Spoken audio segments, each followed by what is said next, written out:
আল্লাহর কসম, যারা সর্বপ্রথম ময়দানে ঝাঁপিয়ে পড়েছে, যারা সর্বপ্রথম রক্ত দিয়েছে, যারা বন্দুকের নলের সামনে দাঁড়িয়ে আল্লাহর নবীর ইজ্জতের স্লোগান দিয়েছে, তারা মাদ্রাসা কওমিয়ার ছাত্র, তারা মাদ্রাসা কওমিয়ার শিক্ষক। রব্বে কাবার কসম, আমাদের রাসূল প্রেমের স্বীকৃতি তোমাদের কাছ থেকে আদায় করতে হবে না। অতীতে, বর্তমানে, ভবিষ্যতেও যদি আল্লাহর নবীর চরিত্রে কেউ কোথাও থেকে আঘাত করবার চেষ্টা করে, রব্বে কাবার কসম, তার টুটি চেপে ধরবার জন্য উলামায়ে দেওবন্দ মাদ্রাসা কওমিয়া আবারও সবার আগে ময়দানে ঝাঁপিয়ে পড়বে।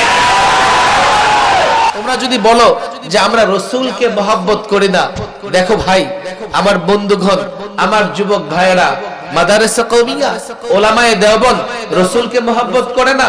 পরিষ্কার বলি, আমার জবান থেকে নয়, তোমাদের যাদের আজকের বয়স 30 হয়েছে, বাংলাদেশের 20 বছরের ইতিহাস দেখো। তোমাদের যাদের বয়স 50 হয়েছে, বাংলাদেশের 30 বছরের ইতিহাস দেখো। তোমাদের যাদের বয়স 70 হয়েছে, 50 বছরের বাংলাদেশের ইতিহাস দেখো। আমরা রাসূলকে মহব্বত করি না? মাদ্রাসা কওমিয়ার ছাত্ররা রাসূলকে মহব্বত করে না? মাদ্রাসা কওমিয়ার আলেমরা রাসূলকে মহব্বত করে না? কে বলেছে? কে তোমাদেরকে এসব শিক্ষা দেয়? কে তোমাদের ধোঁকায়? পিঁপড়া জমা হয়ে গেছে, পিঁপড়া যেখানে টিকটিকি সেখানে, টিকটিকি আসছে পিঁপড়া খেতে। একাধিক টিকটিকি জমা হয়ে গেছে, টিকটিকিরা শুরু করছে মারামারি। মারামারি কামড়াকামড়ি করে নিচে পড়ছে। পাশে বসা বিড়াল দেখলো, মনে হয় ইঁদুর, দৌড় দিয়া গিয়া টিকটিকি কামড় দিয়া নিয়ে দিছে দৌড়।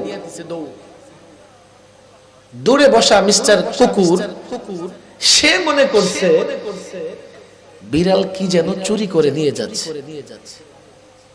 খেয়াল করেন, লাফ দিয়া বিড়ালের ঘাড়ে দিছে কামড়, বিড়াল গেছে মারা। বিড়ালের মালিক আসছে দৌড়ায়া, দৌড়ে এসে লাঠি হাতে নিয়ে পিঠে কুকুরটারে মেরে ফেলছে। কুকুরওয়ালা আসছে দৌড়ায়, আরে কুকুর বুঝে না বিড়াল মারছে, এই জন্য তুই কুকুরটাকে মারবি? দিছে ওর মাথায় বাড়ি, ওই দিছে চিৎকার, আসছে ওর গোত্রের লোকেরা, আসছে গ্রামের লোকেরা, ওই দিছে চিৎকার, আসছে ওর গ্রামের লোকেরা, বাড়ির লোকেরা। উভয়ে সংঘর্ষ, 3 ঘন্টা লাইভ সংঘর্ষ, মারামারি, 10 জন আহত, 10 জন নিহত। পিছনে ষড়যন্ত্র কার? বলেন কার? আমাদের সমাজে ফরজ ওয়াজিবের খবর নাই, ছোটখাটো কিছু বিষয়, এই নিয়ে আমাদের মধ্যে শত বৎসর ধরে মারামারি কাটাকাটি চলে। কেন জানেন? মাঝখানে কিছু মৌলভী আছে যারা গ্রুপগুলোকে উত্তেজিত করে রাখে, উত্তেজিত, মার মার কাট কাট। আপনারা অবাক হবেন, বাংলাদেশে এমন দুটি দল বা গ্রুপ বা সংগঠন আছে যাদের কাজই হচ্ছে পারস্পরিক মতানৈক্যের জায়গা তৈরি করা। একদল আছে সারাক্ষণ মাযহাবের বিরুদ্ধে বলতে থাকে, ইসলাম চলে যাচ্ছে, মুসলমান শেষ হয়ে যাচ্ছে, এ নিয়ে তার কোনো কথা নয়, সারাক্ষণ মাযহাবের বিরুদ্ধে বলতে থাকে। আর আরেক দল আছে সারাক্ষণ আমাদের বিরুদ্ধে বলতে থাকে, মাদ্রাসা কওমিয়ার বিরুদ্ধে বলতে থাকে, দেশ, ইসলাম, রাসূলুল্লাহর সুন্নাহ শেষ হয়ে যাচ্ছে, কোরআন শেষ হয়ে যাচ্ছে, এগুলো নিয়ে কোনো কথা নাই। সারাক্ষণ শুধু ওহাবি ওহাবি বলে গালি দিবে আর আমাদের বিরুদ্ধে। আর সাধারণ জনগণ মনে করে না জানি এই মতানৈক্য কত বড়, কিচ্ছু না। আমি আলোচনা করে যাই, আমি এই কথা বলবো না যে আপনাদেরকে বাধ্য করব আমার আলোচনা শুনবার জন্য, মানবার জন্য। আমি শুধু এতটুকু বলি, আলোচনা শোনার পরে আপনারা চিন্তা করবেন তো ইনশাআল্লাহ। আমি ওই ভাইদেরও বলবো, আমি তো বলি দেখেন আপনাদের আমাদের মধ্যে কোনো বিরোধ নাই, ছোট্ট কিছু বিষয়ে আমরা যে বিরোধের জায়গা তৈরি করেছি এটা ইবলিসের ষড়যন্ত্র। যদি আপনারা আমার আলোচনা শুনে থাকেন, ঘর থেকে চলে আসেন। আল্লাহর কসম করে বলি, এই উম্মার ফিকির করতে গিয়ে, উম্মার কল্যাণ করতে গিয়ে, রাসূলুল্লাহর মহব্বতের কথা বলতে গিয়ে রাসূলুল্লাহর ভালোবাসার কথা বলতে গিয়ে যতটা আঘাত সহ্য করেছি, অতটা আঘাত আপনারা কোনদিন গুনেও দেখেন নাই। যতবার, যতদিন কারাবরণ, যতদিন রিমান্ডে খেটেছি, আপনাদের আলেমরা, আপনাদের কেউ তার ধারে কাছেও নাই। কেন? অপরাধ। আমরা কারো মাথায় বাড়ি দিয়েছি? নয়, কখনো নয়, কখনো নয়। আমরা গাড়ি ভাঙচুর করেছি, কারো জায়গা দখল করেছি? কখনো নয়। অপরাধ আমাদের একটাই, আল্লাহর নবীর সুন্নাহর কথা বলেছি।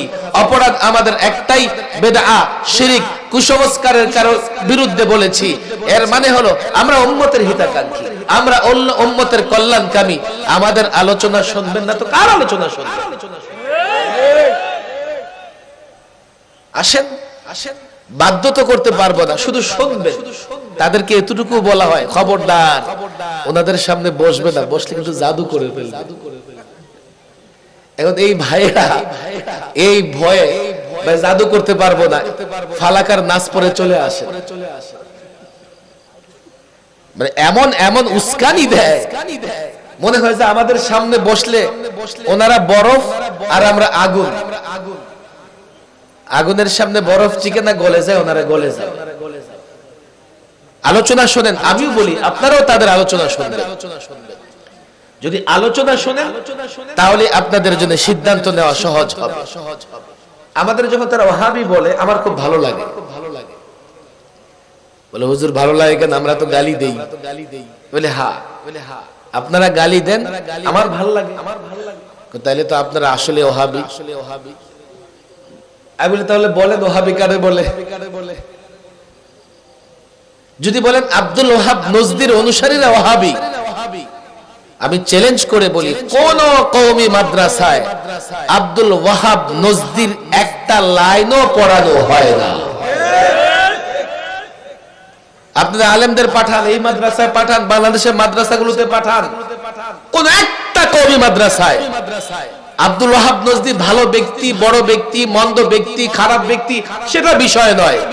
যেখানে আমার পড়াশোনায়, আমার ইতিহাস চর্চায়, আমার নানা বিষয়ে তার একটা লাইন নেই, তার একটা উক্তি নেই, তো আমি তার অনুসারী কি করে হলাম? আমাকে বলেন, অনুসারী হওয়ার জন্য তার আলোচনা করা দরকার। আমাদের কথায় তার কোনো রেফারেন্স নাই, আমাদের পাঠ্যসূচিতে তার কোনো বই নাই, তাহলে আমি কিভাবে তার অনুসারী হলাম? তবে হুজুর আপনার ভালো কেন লাগে? ভালো লাগে শব্দটাই ভালো লাগে। ওয়াহাবুন, কার সিফতি নাম? বলেন না, মনটা ভরে কার? আরো জোরে কার? ওয়াহাবি, ওয়াহাবিয়ুন। শেষে যদি ইয়ায়ে নিসবতি লাগান তবে ওয়াহাব ওয়ালা মানে আল্লাহ ওয়ালা। হুজুর না না না, আপনি যতই ব্যাখ্যা করেন আমরা কিন্তু গালি দিই। আমার এক ওস্তাদ, আপনার কষ্ট হচ্ছে না? উনি একদিন বলেন ক্লাসে আমাদেরকে, দেখো আমি আমার বাচ্চাদেরকে গালি শিখাইয়া দিই। বাচ্চাদের কি শিখাইয়া দেই? হুজুর বাচ্চাদের গালি শিখাইয়া দেন? কাহা? আমি যদি বাচ্চাদের গালি শিখাইয়া না দিই তো ওরা পাড়া প্রতিবেশী নানান বাচ্চাদের কাছে যে গালি শিখবে, এই গালি দিলে মান সম্মান থাকবে না। কথা ঠিক না বে? ঠিক। রাস্তায় পোলাপান দেখেন কি ইংরেজি গালি দেয়। আরে আছে না নাই? আমরা বললাম হুজুর এই যদি গালি শিখাই দিবেন। গালিটা কি শুনবা? জি হুজুর বলেন গালিটা কি? আমি গালি শিখাই দেই আপেল। মানুষ যখন রাগান্বিত হয়, যেমন আমরাও গালি দিই মাঝে মাঝে, দাদা। মানুষ যখন রাগান্বিত হয় তো ক্রোধের সঙ্গে কোন শব্দ উচ্চারণ করলে তার রাগ প্রশমিত হয়। বাচ্চারাও রাগ করে কি গালি দিবে না? গালি কি শিখাই দেয়? আপেল, কমলা, আনার, আঙ্গুর। এখন দুই বাচ্চা ঝগড়া লাগে, একজন কয় এই তুই আপেল, ওই রাগান্বিত হয়ে তুই কমলা, সে কয় তুই আনার, কয় তুই আঙ্গুর। এই যে বাচ্চারা পরস্পরে একজন আরেকজনকে গালি দিতেছে, তারা তো দিতেছে গালি, যারা শুনতেছে তাদের কাছে মিষ্টি মিষ্টি লাগতেছে। কথা ঠিক না বেঠিক? তোমরা তো দাও গালি, এই জন্য আমাদের কাছে মিষ্টি লাগে, আমরা শব্দটা চিনি জানি। আল্লাহর কসম করে বলি, এগুলো আপনারা শুনে শুনে আসছেন যে আমাদেরকে ওহাবি বলতে হবে। আল্লাহর কসম, আব্দুল ওহাবের নজদি, আব্দুল ওহাব নজদির ওহাবিজমের সঙ্গে মাদারেসে কওমিয়ার তার আমি ভালো মন্দ বিচার করছি না। মাদারেসে কওমিয়া উলামায়ে দেওবন্দের অনুসরণ করে, দেওবন্দের অনুসরণ করে, দেওবন্দের মাধ্যমে আরবের সালাফদের অনুসরণ করে পর্যায়ক্রমে তাদের সনদ রাসূলুল্লাহ পর্যন্ত পৌঁছে গেছে। এর বাইরে অন্য কোন পন্থায় উলামায়ে দেওবন্দ মাদারেসে কওমিয়ার কোন ধরনের কোন কার্যক্রম নাই।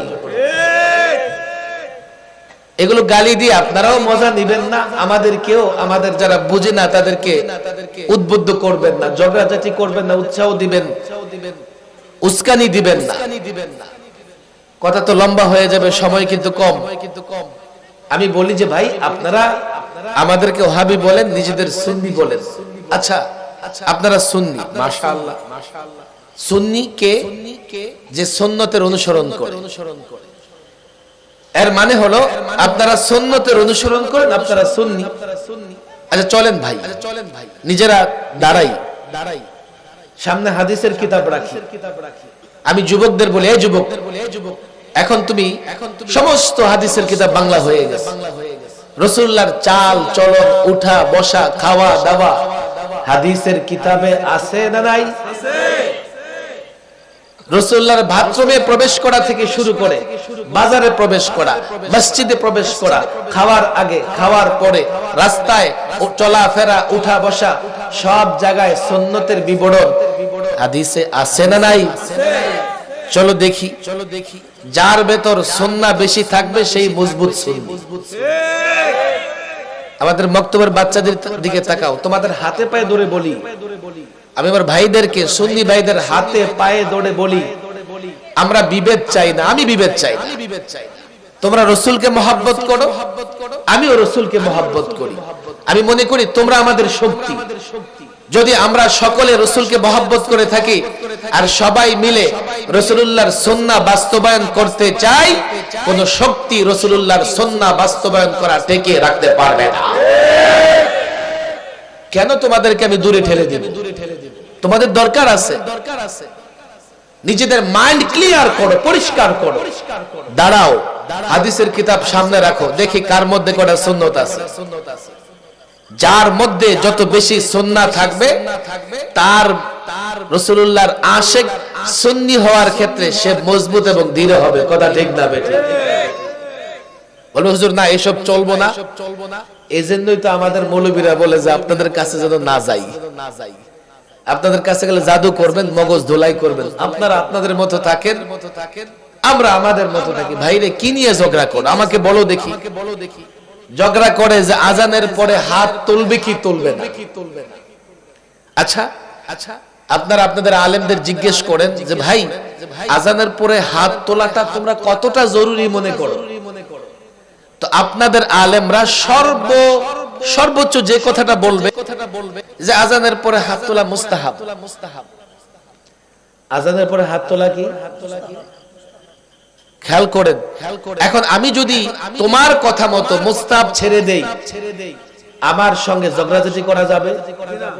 ঝগড়াঝাটি করা হারাম, হারাম, হারাম। গালি দেওয়া হারাম। এক মুসলমান আরেক মুসলমানকে গালি দিতে পারে না, ঝগড়া করতে পারে না। তো তোমার কথা অনুযায়ী আমি যদি মুস্তাহাবও ছেড়ে দেই, তুমি তো আমার সঙ্গে ঝগড়া করতে পারো না, আমাকে গালি দিতে পারো না, আমার থেকে দূরে থাকতে পারো না। বলবেন হুজুর আপনারা হাত তুললেই তো সমাধান হয়ে যায়, দরকার কি ঝগড়াঝাটি? বলি ভাইরে একটু মনোযোগ সহকারে শোনো। আমরা যত দোয়া পড়ি সব দোয়াই কি হাত তুলে পড়ি? বলেন হাত তুলে পড়ি। আমরা ঘুমাইতে গেলে কি দোয়া পড়ি? আল্লাহুম্মা বিসমিকা, বলেন কি পড়ি? কি পড়ি?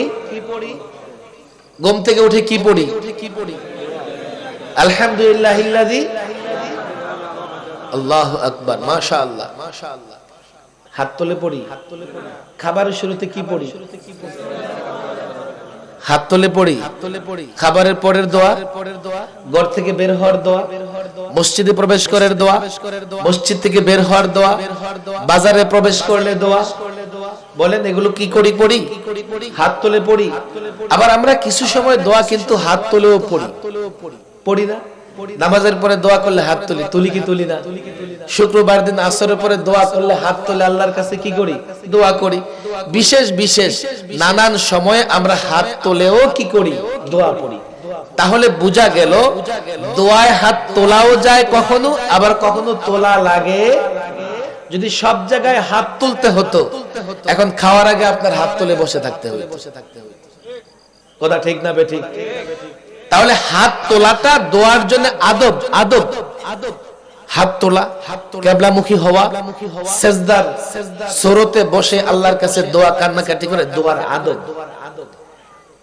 দোয়ার আদব। এখন এই দোয়ার আদব বা তোমরা যদি সেটাকে মুস্তাহাব বলো, আর এটাকে মুস্তাহাব বলে মুসলমানদের সঙ্গে সম্পর্ক ছিন্ন করলে আল্লাহর কাছে জবাব দিতে পারবে না।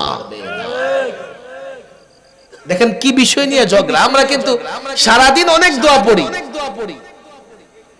হাত তো তুলি না, সেখানে কিন্তু খবর নাই। এক জায়গায় কি হাত তুলুন এই নিয়ে ঝগড়া যায়। বলে হুজুর থামেন, শেষ হয় নাই। কয় কি? আপনারা তো রাসূলুল্লাহর মহব্বতই করেন না। বলে কি বলে না? আপনাদের কষ্ট হইতেছে। আমি কখনো আগে থেকে বয়ানের সিদ্ধান্ত নিয়ে বয়ান করতে পারি না।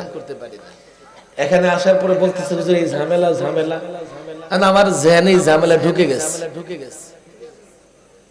আপনাদের কষ্ট হইলেও শুনতে হবে, শুনবো তো ইনশাআল্লাহ। এ কথা বলে কি না যে আপনারা তো রাসূলুল্লাহকে মহব্বত করে, কেন জানেন? আপনারা দাঁড়ায় দুরূদ শরীফ পড়েন না। আছে না নাই? ভাই এখানেও তোমার আমার মধ্যে বড় কোনো ঝগড়া নাই। তোমরা দাঁড়ায় দুরূদ শরীফ পড়ো, আর আমরা মনে করি দাঁড়িয়ে দুরূদ শরীফ পড়া যায়, বসে দুরূদ শরীফ পড়া যায় কি যায় না? নামাজে বসে দুরূদ পড়ি না দাঁড়িয়ে পড়ি? আচ্ছা কেউ যদি চলতে চলতে দুরূদ শরীফ পড়ে, বাধা আছে? আচ্ছা কেউ যদি শুয়ে শুয়ে বিছানায় দুরূদ শরীফ পড়ে, বাধা আছে? তুমি যদি এই কারণে দাঁড়িয়ে পড়ো যে দাঁড়িয়েও পড়া যায়, বসেও পড়া যায়, শুয়েও পড়া যায়, হাঁটতে হাঁটতে দুরূদ পড়া যায়, আমরা মনে করি তাহলে তোমাকে বাধা দেওয়ার মতো কোনো কারণ নাই। একজন শুয়ে পড়তেছে, একজন বসে পড়তেছে, একজন চলতে চলতে পড়তে, তোমার মন চাইলে তুমি দাঁড়িয়ে পড়ো। যে ব্যক্তি বসে দুরূদ পড়তেছে তাকে বাধা দেওয়া যাবে না। শুয়ে যে দুরূদ পড়তেছে তাকেও বাধা দেওয়া যাবে না। চলতে চলতে দুরূদ পড়তেছে তাকেও বাধা দেওয়া যাবে না। তদ্রূপ দাঁড়িয়ে যে পড়তেছে তাকেও বাধা দেওয়া যাবে না, যদি তার বিশ্বাসের জায়গাটা এমন হয় যে কোনো অবস্থায় রাসূলুল্লাহর উপরে দুরূদ পড়া যায়। কথা ঠিক না বেঠিক? না না হুজুর, আপনারা তো মিলাদি মানেন না। আছে না নাই? মানে মিলাদ না মানলে সিরাত কোত্থেকে আসবে? মিলাদ মানে জন্ম, মিলাদুন নবী রাসূলুল্লাহর জন্ম, সিরাত রাসূল সাল্লাল্লাহু জীবনী। এমন কারো যদি জন্ম না হয় তার জীবনী কোত্থেকে আসবে? কে বলেছে আমরা মিলাদ মানি না?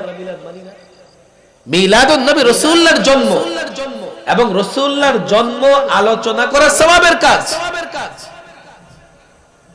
কেউ যদি মজমায়ে রাসূলুল্লাহর জন্ম নিয়ে রাসূলুল্লাহর জন্মের সময় যে ধরনের মুজিজাগুলো সংঘটিত হয়েছে আলোচনা করে, তার সওয়াব হবে। তবে মিলাদের মধ্যে অনুসরণীয় কিছু নাই। অনুসরণ করতে হবে নবুয়তি জিন্দেগি, যেখানে রাসূলুল্লাহ সাল্লাল্লাহু আলাইহি ওয়াসাল্লাম 40 বছর বয়সে আল্লাহর পক্ষ থেকে যা আদিষ্ট হয়েছে, উম্মতকে যা করতে বলেছেন, যা ছাড়তে বলেছেন, এই সবগুলো করাই রাসূলুল্লাহর প্রকৃত অনুসরণ করা। কথা ঠিক না বেঠিক? তাহলে বোঝা গেল যে মিলাদও মানতে হবে। ঝগড়াটা কোথায়? আর কিচ্ছু না, ঝগড়াটা হচ্ছে ইবলিসের ষড়যন্ত্র। কথা ঠিক না বেঠিক? আমি মনে করি আরো হয়তো বা এক দুইটা বিষয় থাকতে পারে, কোনো ঝগড়া হবে না। তোমরা যদি বলো যে আমরা রাসূলকে মহব্বত করি না, দেখো ভাই, আমার বন্ধুগণ, আমার যুবক ভাইয়েরা, মাদারেসা কওমিয়া, উলামায়ে দেওবন্দ রাসূলকে মহব্বত করে না, পরিষ্কার বলি, আমার জবান থেকে নয়, তোমাদের যাদের আজকের বয়স 30 হয়েছে, বাংলাদেশের 20 বছরের ইতিহাস দেখো। তোমাদের যাদের বয়স 50 হয়েছে, বাংলাদেশের 30 বছরের ইতিহাস দেখো। তোমাদের যাদের বয়স 70 হয়েছে, 50 বছরের বাংলাদেশের ইতিহাস দেখো। আমরা রসুলকে মহব্বত করি না? মাদারেসে কওমিয়ার ছাত্ররা রসুলকে মহব্বত করে না? মাদারেসে কওমিয়ার আলেমরা রসুলকে মহব্বত করে না? কে বলেছে? কে তোমাদেরকে এসব শিক্ষা দেয়? কে তোমাদের ধোকায় ফেলে রেখেছে? তোমরা কি দেখো না? ইতিহাস দেখো। বাংলাদেশে আল্লাহর নবীর একটা সুন্নাহকে বাস্তবায়ন করবার জন্য, বাংলাদেশে আল্লাহর নবীর একটা সুন্নাহকে প্রতিষ্ঠা করবার জন্য, রাসূলুল্লাহর একটা উক্তি, একটা কথাকে প্রতিষ্ঠা করবার জন্য, রাসূলুল্লাহর দুশমনদের বিরুদ্ধে লড়াই করবার জন্য যখনই ডাক এসেছে, বাংলাদেশে হোক দেশের বাইরে হোক, 50 বছরের ইতিহাস দেখো। ওই তসলিমা নাসরিন থেকে শুরু করে আজব বদি, যখনই যারা আল্লাহর নবীর সুন্নাহকে নিয়ে কটূক্তি করেছে, যারা যখন আল্লাহর নবীর সুন্নাহর বিরুদ্ধে কথা বলেছে, যারা যখন ফেসবুকে, সামাজিক যোগাযোগ মাধ্যমে, পত্র পত্রিকায় আল্লাহর নবীর ব্যঙ্গচিত্র এঁকেছে, ব্যঙ্গচিত্র ছেপেছে, আল্লাহর কসম, যারা সর্বপ্রথম ময়দানে ঝাঁপিয়ে পড়েছে, যারা সর্বপ্রথম রক্ত দিয়েছে, যারা বন্দুকের নলের সামনে দাঁড়িয়ে আল্লাহর নবীর ইজ্জতের স্লোগান দিয়েছে, তারা মাদারেসে কওমিয়ার ছাত্র, তারা মাদারেসে কওমিয়ার শিক্ষক। রব্বে কাবার কসম, আমাদের রাসূল প্রেমের স্বীকৃতি তোমাদের কাছ থেকে আদায় করতে হবে না। অতীতে, বর্তমানে, ভবিষ্যতেও যদি আল্লাহর নবীর চরিত্রে কেউ কোথাও থেকে আঘাত করবার চেষ্টা করে, রব্বে কাবার কসম, তার টুটি চেপে ধরবার জন্য উলামায়ে দেওবন্দ, মাদারেসে কওমিয়া আবারও সবার আগে ময়দানে ঝাঁপিয়ে পড়বে।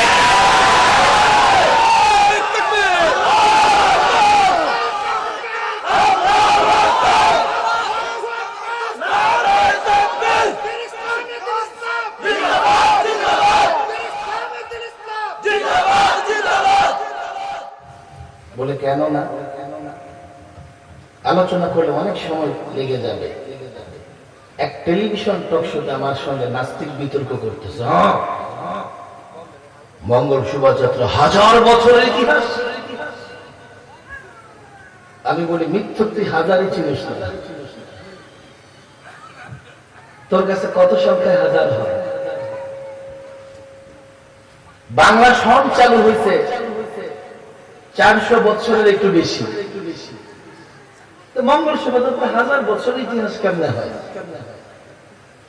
বাংলা সন চালু করেছে সম্রাট আকবর। দেখেন, এখন আর মানুষকে 9-6 দিয়ে বুঝাবার সময় নাই। এই যে যুবকরা আছে এখানে, আমি এই জন্যই বলছি, ভাই তোমরা আসো। এখন তোমাদেরকে বোকা বানাবার সুযোগ নাই। কেন? বক্তা যা বলতেছে সব রেকর্ড হচ্ছে। কিরামান কাতিবিন সময় নেয়, কিন্তু এরা কোনো সময় নেয় না। যা বলতেছে লাইভ প্রচার হয়ে যাচ্ছে। আমি যদি উল্টাপাল্টা বলি, কালই দেখবেন সামাজিক যোগাযোগ মাধ্যমে আমার নামে ঝড় তুলে ফেলেছে। সুযোগ নাই। এরপরে মিস্টার গুগল আছে। মিস্টার গুগলে ঢুকলে দুনিয়ার সবকিছু পাওয়া যায়। আমি আপনাদের যদি মিথ্যা ইতিহাস বলি, কাল আপনারাই বলবেন মিথ্যা কথা বলে গেছে। বাংলা সন চালু করেছে সম্রাট আকবর। 400 বছরের হয়তো বা কিছু বেশি হয়েছে, কিন্তু বাংলা এখন সন কত? 1400। বলেন কত? এবার কত গেছে? 1400। বাঙালি না, আপনারও দেখি বাঙালি না। 1400। তো হুজুর, যদি বয়স 400 হয়, 1431 কেমনে হইল? তো 1431 হইছে। বাংলা সন চালু হয়েছে হিজরি সনের উপরে ভিত্তি করে। হিজরি সন যখন 1000 বছরের কাছাকাছি, তখন আকবর বাংলা সন চালু করে গোনা শুরু করছে হিজরি সন থেকে। ভালো করে বুঝবেন। হাজার সন বা 963 হিজরি সন বা তার আগে পরে থেকে বাংলা সন চালু করেছে, কিন্তু হিসাবটা শুরু করেছে হিজরি সনের উপরে ভিত্তি করে। এই জন্য এখন হিজরিও 1400, বাংলাও 1400। বাকি হিজরি একটু এগিয়ে গেছে কেন? প্রত্যেক হিজরি বর্ষ, প্রত্যেক বৎসর 10-11 দিন কি আসে, তাড়াতাড়ি শেষ হয়ে যায়, এগিয়ে আসে। তাহলে তুমি যখন বলো 1000 বছরের ইতিহাস, তো সে এই কথা সত্য বলছে না মিথ্যা বলছে? আমি বলি, আপনারা এখান থেকে বের হয়ে এই মিস্টার গুগলকে জিজ্ঞেস করেন, মিস্টার গুগল আমাকে বলো দেখি বাংলাদেশে মঙ্গল শোভাযাত্রা কবে চালু হয়েছে? আমি যুবকদের বলি, স্কুল কলেজের যুবকদের বলি, স্কুল কলেজের যুবকদের দরকার আছে। সঙ্গে সঙ্গে মিস্টার গুগল তোমাকে বলে দেবে, খুব বেশি দিন নয়, 1989। 1900 কত? 1989-তে প্রথমবারের মতো মঙ্গল শোভাযাত্রা হয়। এখন 1999 থেকে 2000 কয় বছর? 11। আর 2000 থেকে এখন কত, কয় বছর? 24। 24 আর 11 কত? দেখছেন অবস্থা? 35 বছর আগে যে কাজ শুরু হয়েছে সেটা 1000 বছরের কেমনে হয়? 35 বছর আগে যা তোমরা চালু করেছো, আমার জন্মের পরে যা চালু হয়েছে তা ইতিহাস কি করে হয়? আমার চোখের সামনে যা চালু হয়েছে তা ইতিহাস কি করে হয়? আপনি বলেন। মিথ্যা গাঁজা করে কথাবার্তা বলে যুবকের মাথা নষ্ট করে। ভালো করে শোনেন, রাসূলুল্লাহর আশিক আপনারা, মান তাশাব্বাহা বিকওমিন ফাহুয়া মিনহুম। রাসূল বলেছেন, যে কর্মে কাজে কথায় যে কওমের সঙ্গে কি রাখবে, সাদৃশ্য রাখবে, সে সেই কওমের অন্তর্ভুক্ত হবে। আপনি মঙ্গল শোভাযাত্রা বের করতেছেন, কি সাজাইতেছেন, অদ্ভুত টাইপের প্রাণী, আল্লাহই ভালো জানে। মূর্তি বানিয়ে, নানা রকমের স্লোগান দিয়ে, হুতুম পেঁচা বানিয়ে, হাতি বানিয়ে, আর এগুলোর প্রত্যেকটা নিয়ে পৌত্তলিকদের কিছু বিশ্বাসের জায়গা আছে। তোমার যদি ওগুলো ভালো লাগে, মুসলমানদের অন্তর্ভুক্ত হতে পারবে না, তুমি তাদের অন্তর্ভুক্ত হবে। রাসূল বলেছেন, মান তাশাব্বাহা বিকওমিন ফাহুয়া মিনহুম। আল্লাহর নবী বলেছেন, আমি এসেছি মূর্তি ধ্বংস করার জন্য। বাইতুল্লাহর ভেতরে বাইরে যত মূর্তি ছিল রাসূলুল্লাহ নিজ হাতে এক একটা করে ভেঙেছিলেন। এর মানে এই নয় যে আপনি কোন পৌত্তলিকের হাতে ভাঙচুর করেন, আমি সেটা বলছি না। এর মানে হচ্ছে আপনি মুসলিম কখনো মূর্তি পূজারী হতে পারেন না। আল্লাহর নবীর সুন্নাহ, আল্লাহর নবীর কথা বাস্তবায়ন করবার জন্য আমাদের এই পৌত্তলিকতার বিরুদ্ধে বলতে হয়েছে। আল্লাহর নবীর কথা, আল্লাহর নবীর সুন্নাহ বাস্তবায়ন করবার জন্য এই ধরনের কুসংস্কার, শিরকি কাজের বিরুদ্ধে আমাদের কথা বলতে হয়েছে। একটা তো হচ্ছে মুখে মুখে সুন্নাহ দাবি করা, মুখে মুখে আশিক দাবি করা, এ তো যে কেউ করতে পারে। এর জন্য তো আসলে বড় কোনো প্রমাণ দিতে হয় না। আমি মনে করব প্রকৃত আশিক সে যে রাসূলুল্লাহর কথা কাজ মেনে চলে। কথা ঠিক না?